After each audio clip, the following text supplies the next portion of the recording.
Recently we've been playing Smackdown vs. Raw 2009, but no, not the one that you'd usually think about. This is the Wii version, and we've never shown this off on the channel before as we've just never played it before. But what a mistake that was, because Smackdown vs. Raw 2009 on the Wii might be the most underrated WWE game ever to be released. It even had features that were not included in the more well-known PS3 and Xbox 360 versions of the games. So with that being said, let's take a look at 9 things that you can only do in the Wii version of Smackdown vs. Raw 2009. Postmatch Attacks.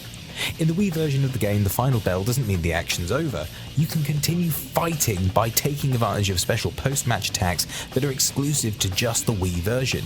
You have the option to use chairs in creative ways, whether that be to setting up your opponent for a concerto, or even executing a coast-to-coast dropkick after placing it in the corner where your opponent is left sitting. All interactive Wii controls, by the way.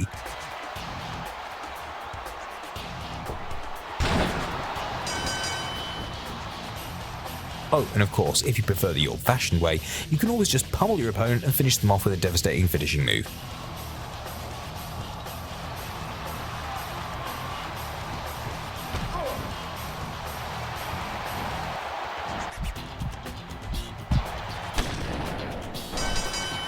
The freedom was truly yours on how you decided you wanted to conclude your matches.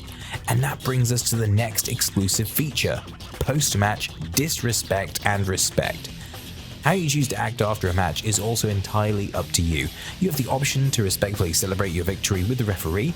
You can just go to the corner and pull off a celebratory taunt, or you can extend a hand to your opponent showing sportsmanship with a handshake after a hard-fought matchup. However, there are also options for those who prefer to engage in some post-match shenanigans. You could choose to attack the referee, fake a handshake with your opponent, and then blindside them with an attack, or you could even experience the sting of disrespect firsthand, with your opponent refusing to shake your hand. That's done by not moving the Wii's nunchuck controller during the part where you put your hand out to your opponent.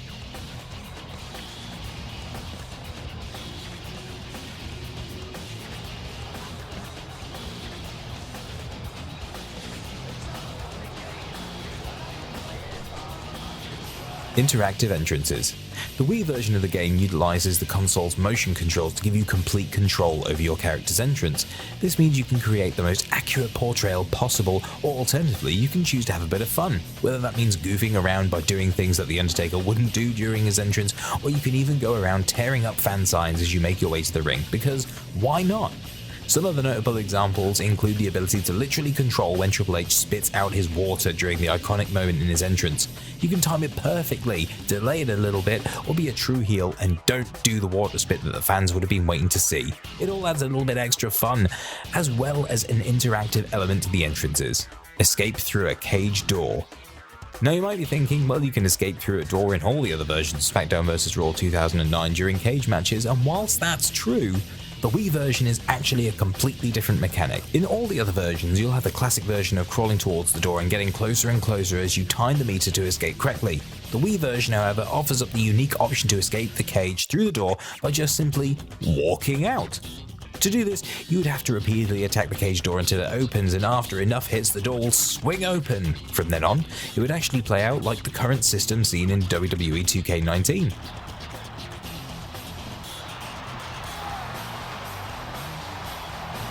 Unbreakable weapons.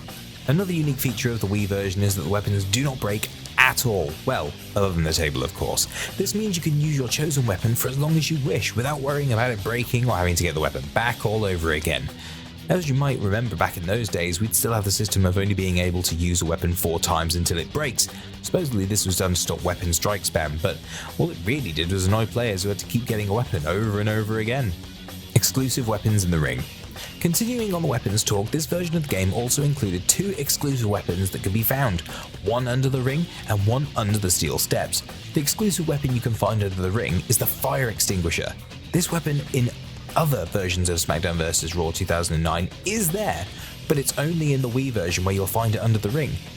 Additionally, there are hidden thumbtacks that can be found under the stairs in Extreme Rules matches. Simply remove the stairs, find the bag of thumbtacks, pour them into the ring, and watch as you and your opponent fight to be the one who doesn't end up getting slammed in all of them. He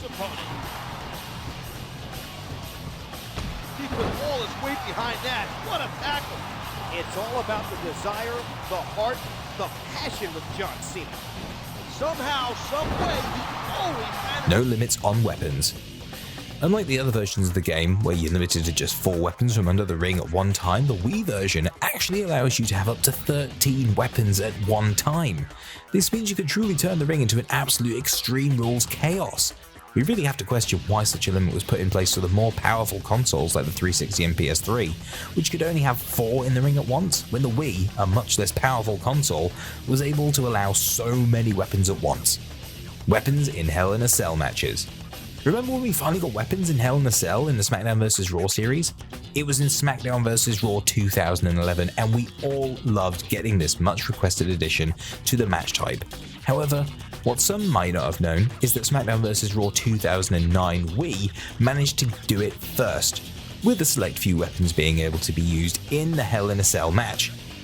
Now yes, we know you could have weapons in the GameCube WWE games Hell in a Cell matches and Raw 2, but the point here is that this was the first Smackdown vs. Raw game to let us have weapons in the cell.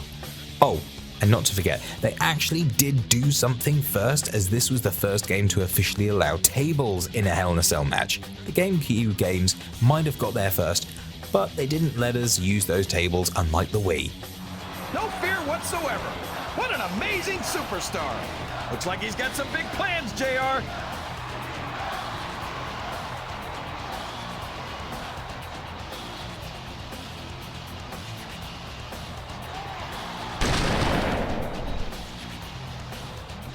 Ladder match grabbing mechanics.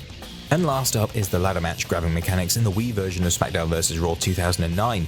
These are actually more similar to those introduced in Smackdown vs. Raw 2011, where you have to grab, hold, and then pull the title or briefcase to win. Maybe this game was actually what inspired the developers when deciding what to change the ladder match minigame to when it was changed in Smackdown vs. Raw 2011. It should also be mentioned that the ladder object pulling mechanic is also fully interactive, as you have to use the motion controls to pull the object down, adding the extra layer of interactivity that has been found throughout this awesome version of Smackdown vs. Raw 2009. And that's the match.